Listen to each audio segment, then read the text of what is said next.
Hey, and welcome to my channel. Today we are going to be making sourdough bread.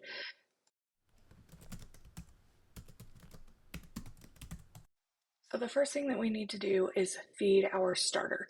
So for us to do that, I first need to do a discard, and for that I'm just gonna scoop out some of my starter, and I'm actually gonna just set that aside, and then we're going to feed it. I'm gonna feed it equal portions.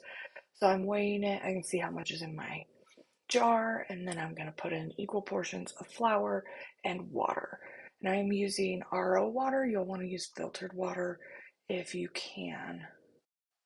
Then once you get it all mixed together, make sure you get the very bottom.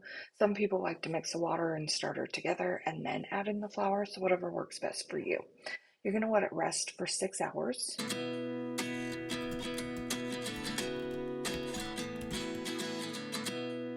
Our scale in our bowl and our starter, you can see it's doubled in size, and it's nice and full, and it's kind of got a dome to it, so it's still got some energy left in there. We are going to measure out our salt, and I'm going to do between 8 and 10 grams of salt. I like to go on the 8 side if possible, just because I feel like it works better. It's not as salty, and we try to cut back as much salt as possible. The next thing I'm going to do is I'm going to get my water, and I'm going to heat it up in the microwave just a little bit so it's in the 90s, so that it's nice and warm, but it's not too hot. So our next step is to get 200 grams of our starter, and I'm just going to put this in the bowl. I don't try to get, it can be a little bit over. Never try to go under with it though. I just find it's easier that way. And with it being colder, I also like to use 200 because 200 just makes it rise a little bit quicker. Now I'm just going to check the temperature of the water before I dump it in. And it's a little warm, so I'm going to add a little bit of the cold water to it. And then mix it up. It's all too full. Need a little bit more water. So now I'm going to add in 300 grams of water. You can go 310 depending on how wet you want your dough, but I tend to find 300 works best for the texture and consistency that we like. I'm going to mix it together until I kind of get a milky, soupy sort of consistency.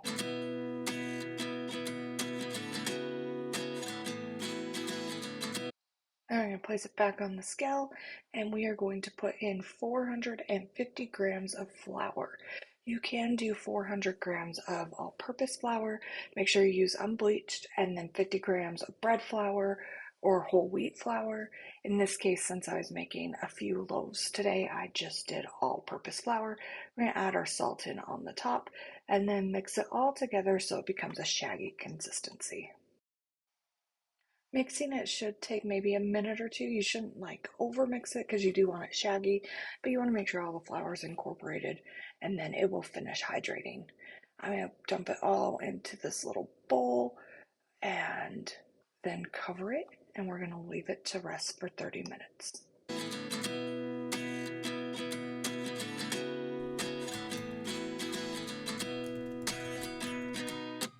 So after 30 minutes, it's still looking shaggy, but it's hydrated. So we are going to do our first stretch and fold. What I'm going to do is I'm going to wet my fingers. So I'm just getting a little bowl of water, and pull it up and then stretch it over. I do not want to rip the dough, but I want to try and stretch it as far as I can. We're going to go around the bowl at least once, but I tend to do it so it's a total of 8 times, getting the corners in and just smushing them in.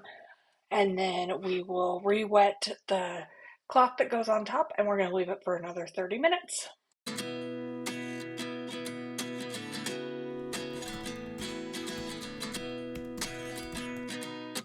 And then this is stretch and fold number 2 after 30 minutes. Again, I'll wet my fingers, and we're just going to repeat the process.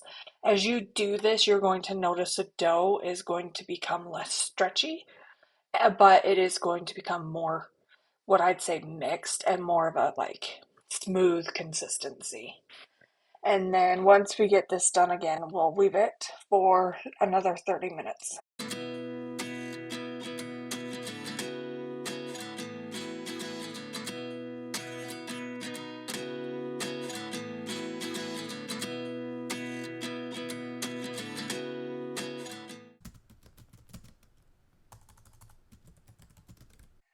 After 30 minutes, we're going to do stretch and fold number 3.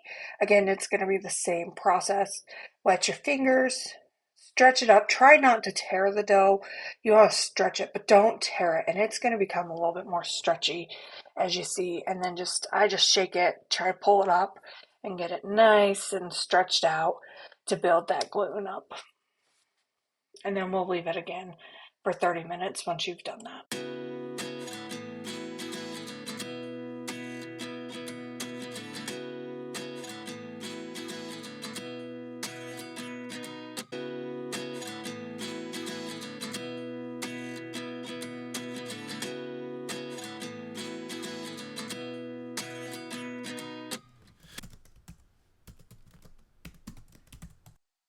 Stretch and fold number 4, and this is our final stretch and fold, and it could be more of a stretch and roll, so to speak. It is going to not stretch nearly as far as the other ones. As you notice, it's built up that gluten structure. And then once you've done that, you're going to cover it with that damp towel, and we are going to let it bulk rise for 3 to 6 hours. And once we've had it bulk rise, we will then flour our cloth, or you can use the special bowl. I like to use these wood bowls because I like the shape of them. And then I'm going to take my dough out of the bowl, and it's stretchy and it likes to stick onto my wet surface. I just sprayed it, and then we're just going to shape it. You can flatten it out and shape it, but I just try to tuck it all underneath, and then I just spin it and pull it so the top is tight. And then I just flip it upside down and then weave the bottom of the dough, and then I'm going to fold my cheesecloth over top and put it inside a bag to go inside of the fridge. And I'm just showing you a little bit closer on how I'm kind of braiding that. I use a 2-gallon Ziploc bag to put the bowls inside of, so that they stay. Some people use grocery bags. I don't have grocery bags, so I just use a big 2 to 3 gallons of Ziploc bag. So there's plenty of room, and I just push as much air out, and then it goes in the fridge overnight to ferment.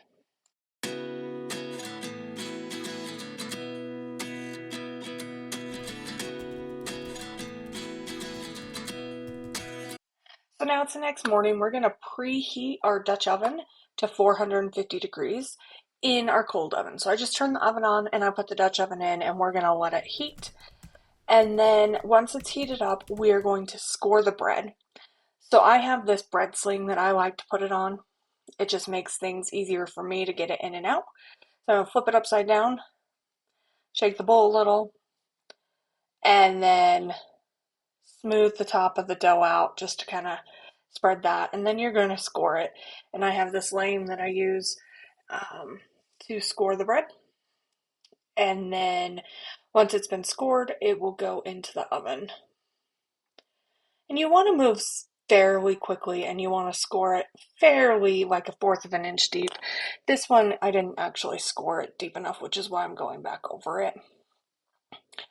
And then I'm going to pull it out. We're going to see the steam off of that.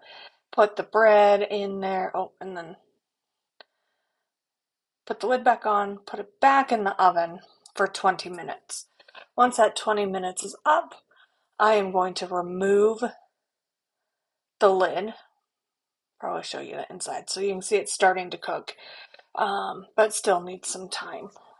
So I'm going to put it back in the oven without the lid on it and let it cook for another 20 minutes. Once that 20 minutes is up, we're going to pull it out, and we're going to put it on a wire rack to cool.